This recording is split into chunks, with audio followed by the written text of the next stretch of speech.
My name's Nicholas Gardiner. You can call me Nick. I'm one of the first guys up. So, as you can see, the title of my project is The Effect of Affecting. That was kind of fun to use both words in the same title. So, I might as well get started.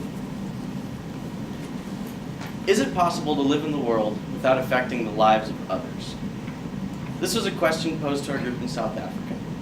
And after thinking about it for a little while, I came up with my answer. No, it's not possible to live without affecting the life of another human. I wrote in my journal that even a child who locked herself in a room and lived there for the rest of her life would still be affecting at least somebody, namely her parents and anybody else who knew her. So there, that was that. It seemed pretty simple to me. But as time passed and I experienced powerful moments in the countries our group visited, I began to wonder more about how and to what extent my actions could affect other people. In particular, 3 specific experiences, one in South Africa, one in Thailand, and one in Ecuador, fueled my inquiry. Little did I know that these moments of learning would eventually lead me to examine my realm of responsibility in this world as I work to become an agent of change. The first experience occurred while in South Africa, and it sparked my thoughts on the extent to which one's actions could affect the lives of others. The unit of study was public health, and each TBB student was assigned to a caregiver working for the organization Plet Aid. Caregivers were tasked with visiting the homes of patients throughout the various communities, formerly called townships, surrounding Plettenberg Bay. The caregiver I followed was Jackie Windiwai. Each day, we would walk from house to house in the community of New Horizons. We would visit patients in order to take their blood pressures, organize their pills, deliver their medical supplies, and check their overall health. In the walks in between houses, Jackie gave, the walks in between the houses gave Jackie a chance to explain to me the stories of each patient, her relationship to each patient, and the thoughts that she had on her New Horizons community. It was during one of these walks that a few of my peers and I encountered a lady with tuberculosis on the street. After a long discussion with our caregivers, she continued up the road. It was all in Afrikaans, we didn't know what was going on. Our caregivers explained that this woman regularly refused to take her tuberculosis medication. She was receiving a monthly government grant because her sickness prevented her from working. Now, tuberculosis takes 6 months to be cured. And there's a government grant that also lasts 6 months until the patient has been cured, and then they can go back to working and the grant expires. However, if a patient hasn't healed after the 6 months due to complications or lack of medical treatment, etc., then the grant can be extended. Therefore, this lady was defaulting on her medication on purpose in order to extend her grant. She would rather be sick and get the grant money than be healthy and look for work. I was so frustrated. A program intended to help people until they overcame sickness was now promoting purposefully prolonged sickness. Of course, it could be that this lady and others like her, once healthy, wouldn't be able to find work. Perhaps tuberculosis was only one of her ailments, so she depended on the grant because curing tuberculosis would not enable her to work. Whether or not her decision to neglect treatment was justified, the program seemed to be oppressive. To be clear, when I say oppressive, I mean that the system didn't give this lady, and others like her, a sense of agency. It didn't provide true desire, true liberation to be healthy, because clearly people were being actively unhealthy under the system. In my eyes, the program was stripping people of their own power by creating false charity, which is described by Paulo Freire as that which constrains the fearful and subdued, the rejects of life, to extend their trembling hands. Although this program came with good intentions, the results were not as positive as planned. And that demonstrated to me the power of policy in affecting the ability and willpower of the people. Now, I'd like to share a quote on this same note that my caregiver Jackie told me one day when talking about this subject. She said, "In our culture, if you haven't got money, you think you must just sit in the dust. If I sit in the dust, who will pick me up? Nobody.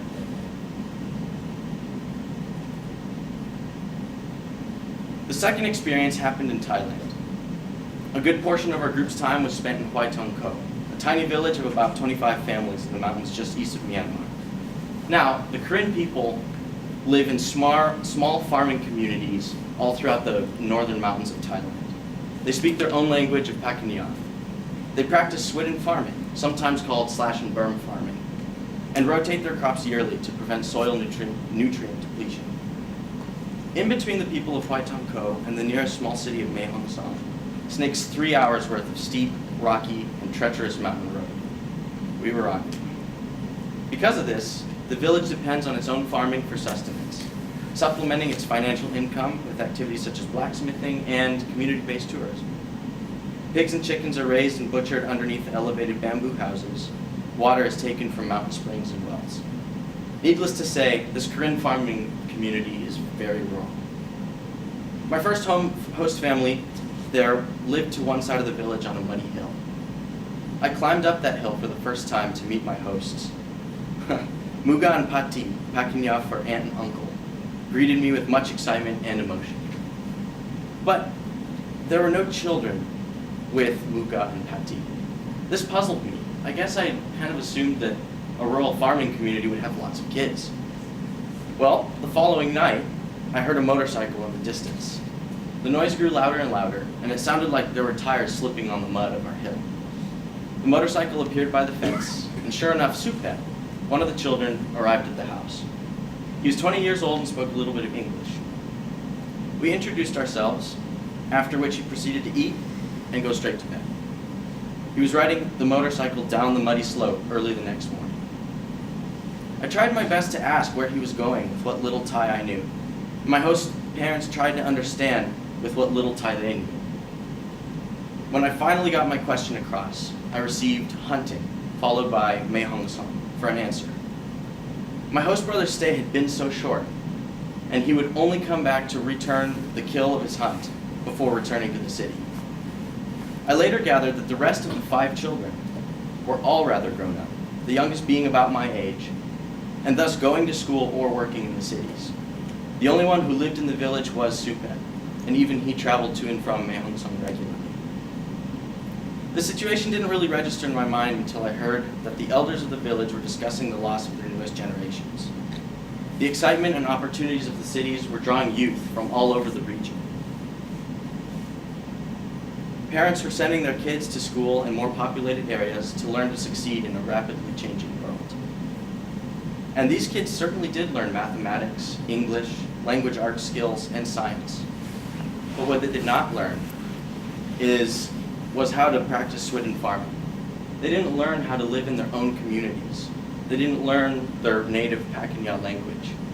And for many of them, the village of Hoi Tong Ko did not hold their future. And this was the dilemma facing the village leadership. After witnessing this, I thought about my involvement in the situation. Naturally, my individual actions were not the direct cause of this problem. But what if they affected more than I had intended, had put cultural change into motion? By participating in the United States culture of individualism, entrepreneurship, consumption, trade, diversity, I was perpetrating and promoting this culture, and perhaps helping it spread as well. Just by living in Hoi Tong Ko, I was participating in a cultural exchange, learning about Karen culture and sharing my own culture. Maybe meeting me, a young man from the United States, further opened the door of their curiosity, further prompted them to leave their own community in order to explore the world that I came from. Even though I was just a student traveler, my actions were indeed bringing about cultural change in the smart farming community, even if I didn't expect or want them to. The third experience occurred in Ecuador. The unit of study pertained to environmental sustainability and natural resources. Our group lived in Ua, a small community of Sachela people. The Sachela people have lived in the rainforest for many years, and they depend on the forest for food, water, shelter, and their livelihoods. But as the cities encroached and populations grew, large portions of the forest were lost to farmers and industry. However, the Sachela people were not free from blame in the situation. They cut down trees to sell the fruit and wood, but never planted any extra ones. They overhunted many of the animals without giving them time to reproduce. They were losing the flora and fauna that had sustained them for so long, and their culture was going with it. When our group arrived in Bua, we met with Don Alfonso, one of the community leaders charged with maintaining the traditional culture and environment of his people. He explained that much of his work involved fostering environmental sustainability in the community through educational seminars, meetings, and, strangely enough, community-based tourism. Tourism, and for that matter, all money-making enterprises, were so often portrayed as the environment's ultimate enemies. Yet here was somebody who thought that tourism could actually help his environment and help his people. This inspired my Ecuador Media Project idea, and I asked Don Alfonso if he could please elaborate on how community-based tourism was helping the environment. I also asked my host father and host aunt, and here's what they had to say.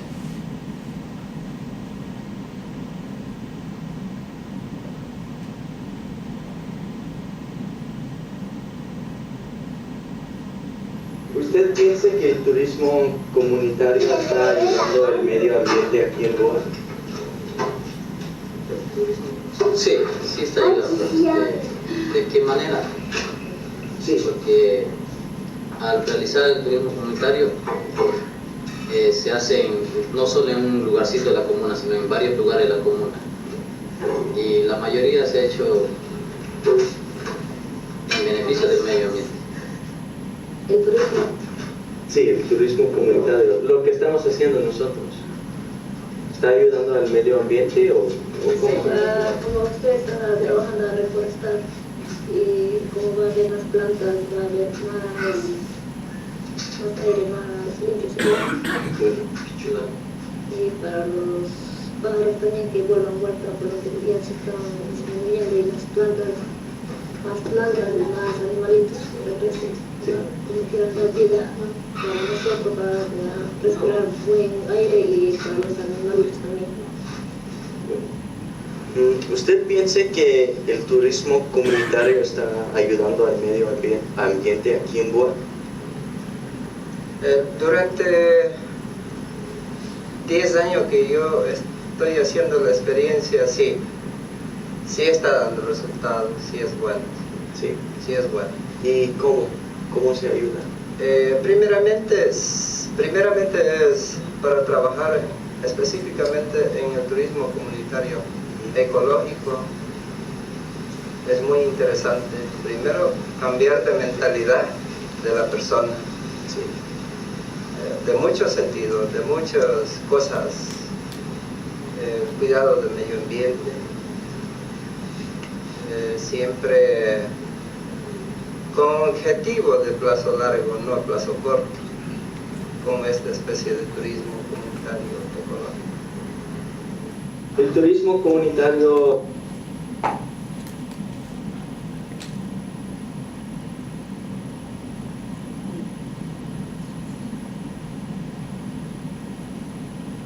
As a tourist in the Bua community, I was actually quite involved in the quest for environmental sustainability. Quite a few people around the world pay close attention to what the United States does, and as an American, I was often paid attention to as well. Perhaps the house I lived in, the car I drive, the clothes I wear, the sports I play, had inadvertently sent a message to the people I encountered throughout this gap year. After all, the United States has attained things unsustainably, and if I was unsustainable in my lifestyle, then why couldn't they be? However, I saw another side to it, as shown by the interviews. We were actually, in this sense, helping the community through our tourism.